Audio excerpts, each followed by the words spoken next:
ảnh của Phật Đô vượt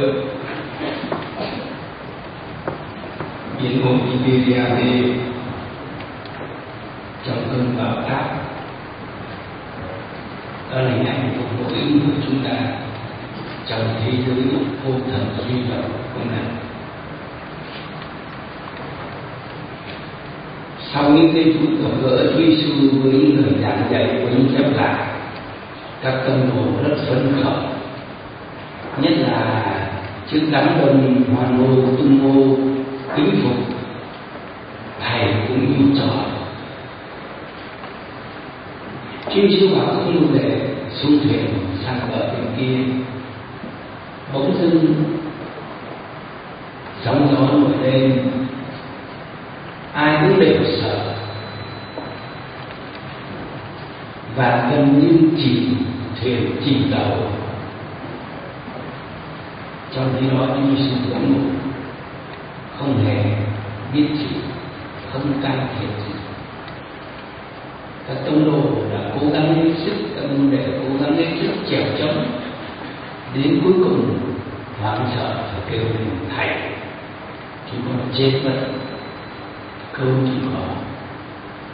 Và chúng ta thấy Chúa Giêsu đã làm cho sóng biển im lặng trong giây lát, và Chúa đã trách các ông nhạt quá, yếu lòng tin.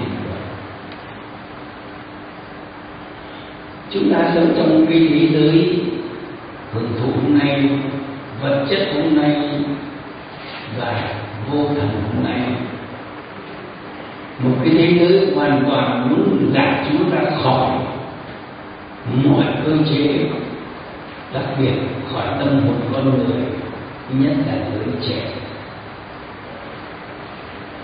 với tất cả hệ thống đầu độc và tuyên truyền rất tinh vi và hiện đại.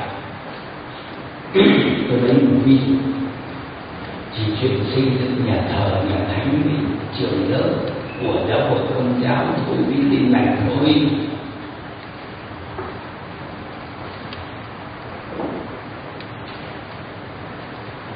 Mà rất nhiều người cán bộ cho đến giờ lúc này vẫn còn chưa hiểu. Họ vẫn nghĩ rằng Vatican phát lương cho các linh mục, phát lương và gửi tiền xây nhà thờ tất cả các cơ sở.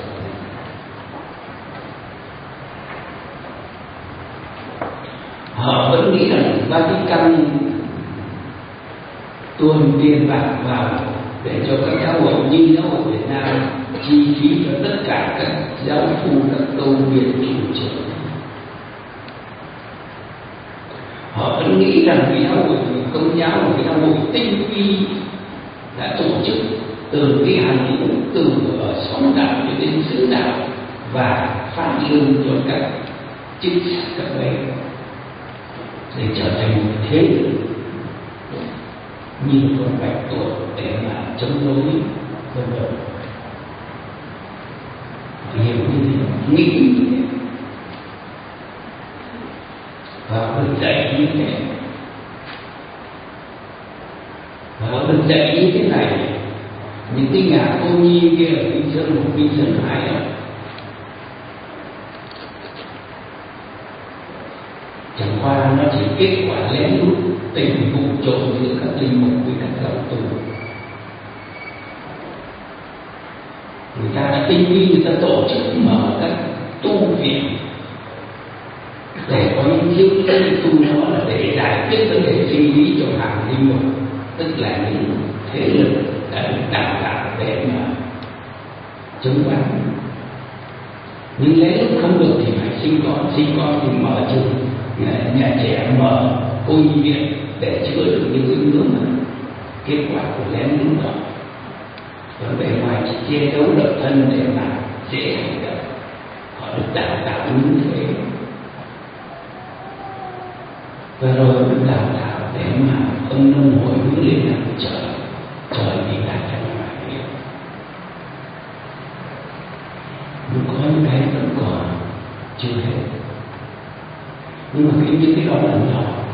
Cái chuyện mà mê man của cải vật chất tài sản đấy mới là cái chính.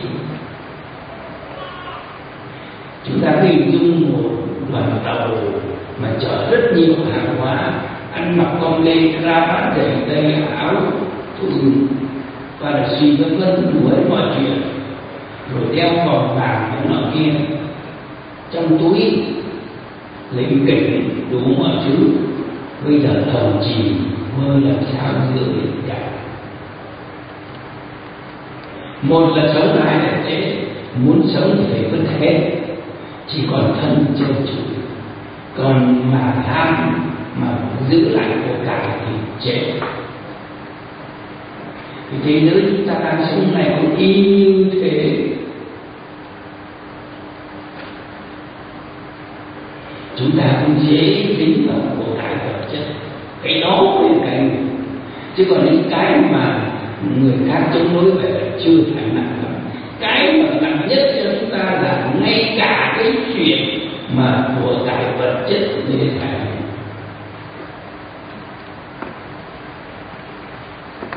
Cho đến cái lúc mà chúng ta có thể dối trá mọi chuyện để được việc, đó nó đen lọt vào trong tâm hồn người trẻ, và ngay cả hàng ngũ linh mục tu sĩ nó thôi cũng thế.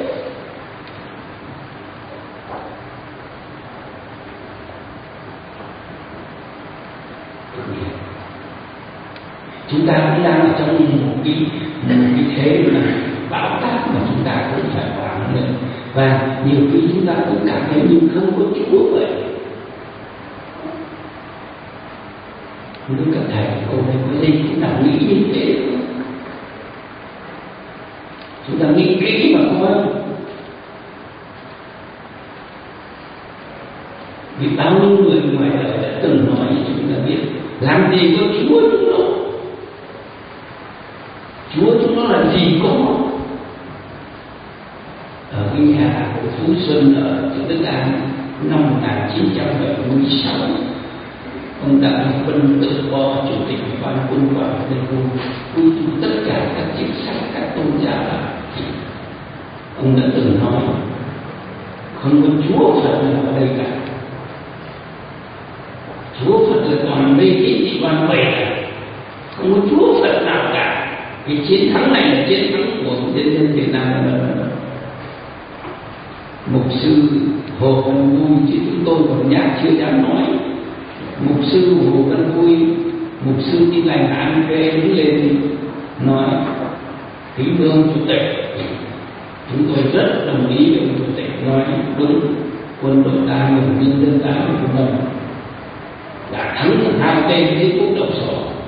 Nhưng với niềm tin của chúng tôi thì chúng tôi tin rằng đây là ơn huệ của Thượng Đế ban cho đất nước ta. Để muốn nó ông Hồ Văn Vui thì bắt đi tu mọi sự, bởi vì không có Chúa nào ở đây cả. Và ngay chúng ta những người có đạo, nhiều khi chúng ta cũng cảm thấy như thế. Tôi đang tự tôi có thể hỏi các thầy và các tôi đây, Chúa thì có thật không?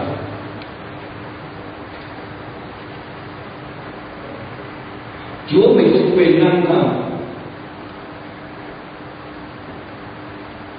Đức mẹ của mình có thiêng không? Lịch sử chứng minh đâu có thiêng gì.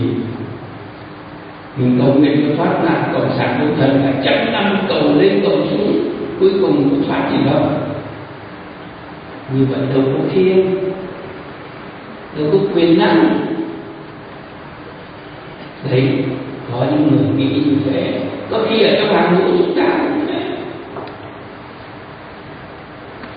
Và từ đó nhiều khi có thể nhắm mắt, không dám khai mình là tôn giáo nữa, không dám chứng minh là tôn giáo nữa, và có thể nản chí. Nhưng suy nghĩ lại, cũng như các tông đồ đã từng nản chí khi gặp sóng gió bão táp.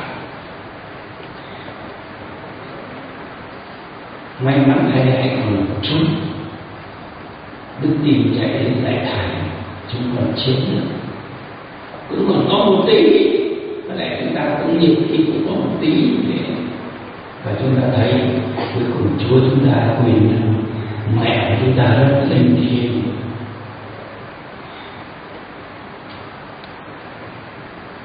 Chúng ta cảm thấy những cái nào không nhận lời, nhưng mà đúng vì những không nhận lời là bởi vì lỗi là chúng ta, lỗi là chúng ta không thi hành sứ mạng của chúng ta. Y như David trong Tin Mừng trong bài đọc 1 này, chúng ta không thi hành lời của Ngài, và nhất là không thi hành lệnh của Ngài. Lệnh của Ngài đã trao chúng ta có một lệnh có thể nói duy nhất, bao gồm mọi thứ lệnh khác, là hãy tin loan báo tin mừng. Trong cái thông điệp ngày truyền giáo năm 2012 đến 16 vừa công bố và nhắc lại cho các linh mục, các tu sĩ và các giáo dân hãy nhớ rằng không chỉ có vấn đề lo phục vụ trong sứ đạo mình là xong, mà tất cả phục vụ đó phải hướng tới chuyện truyền giáo, phải ra đi, không còn chỉ lo cho sứ đạo mình vẫn đàng hoàng thực tế và ngon lành. Như vậy là nó ngủ được không xong được. Phải tất cả đầy, tất cả sứ đạo, cả linh mục, giám mục, linh mục, tu sĩ, giáo dân phải lên đường ra đi truyền giáo. Đó là sứ điệp mới nhất cho năm truyền giáo 2012. Và cái lệnh này chúng ta quên luôn, chúng ta lơ là cái lệnh này.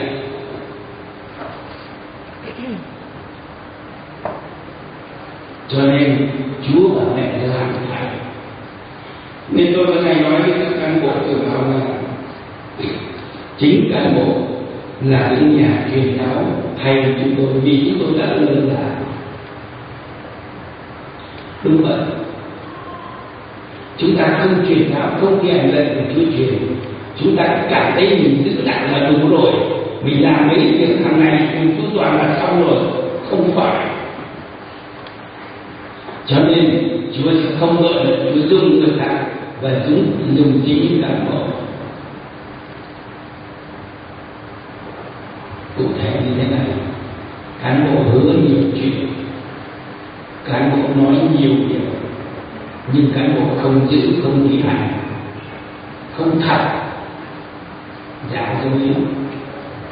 Cho nên tới đây là đến cái lúc mà dân không còn tin nữa, cho nên họ đi tìm sự thật khác. Đấy là cái mảnh đất rất tốt cho tin mừng của chúng ta.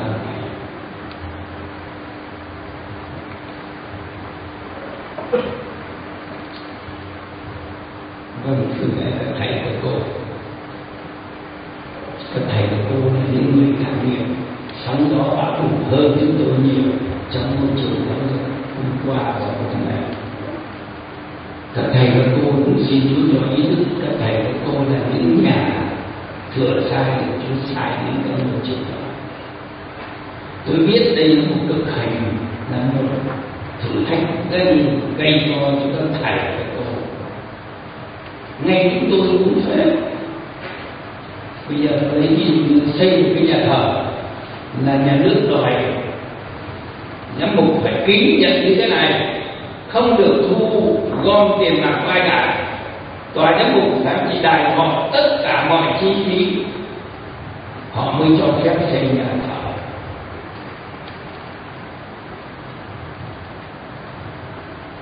Và ký cái đó dễ ở trên đánh mấy chữ ký, nhưng mà chết nó nằm ở chỗ đó. Họ về họ cũng bảo từ giám mục cho linh mục là dối giá như nhau hết, không có tờ giấy đó không cho xây nhà thờ, mà không xây nhà thờ thì giáo dân không chịu. Nhưng làm gì tòa giám mục có tiền mà xây như thế. Nhưng mà nếu mà cứ ký như thế, từ giám mục cho được trên được cứ là cả một đoàn một lũ là dối giá, không khác gì bên ngoài cả. Là ta tham có nhà thờ, ta tham ấy là ta rớt cái bẫy đó. Và họ sẽ học tập thì nói đây là tụi nó đạo nghĩa gì đâu, nó cũng dối như mình vậy, nó cũng lừa đảo dân như mình vậy.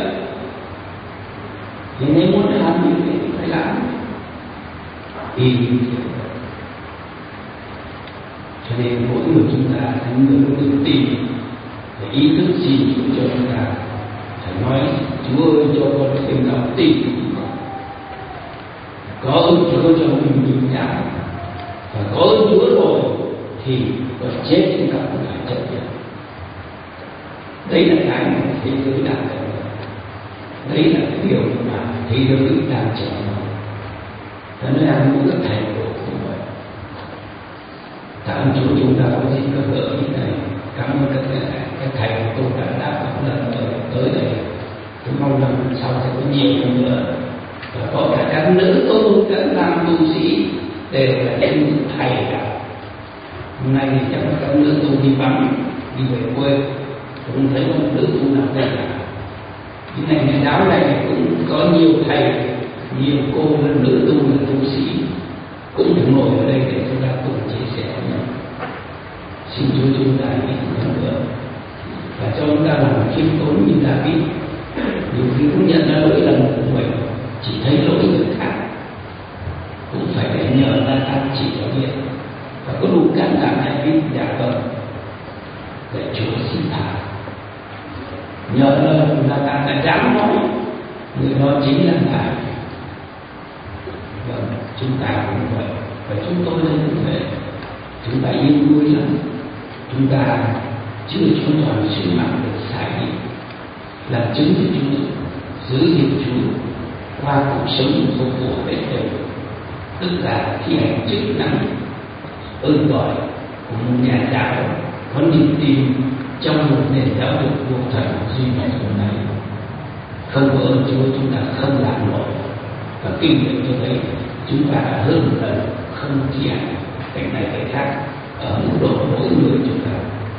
Xin tạ ơn Chúa, xin Chúa giúp chúng ta thêm lòng tin của chúng ta, và với sức mạnh thần khí tình yêu, với lòng khiêm tốn chân thành, chúng ta thực sự ở trong quyền năng của Ngài, chúng ta thực sự trở thành những nhân tố, những nhà thừa sai, những nhà truyền giáo đắc lực trong môi trường học vấn học đường của mỗi chúng ta.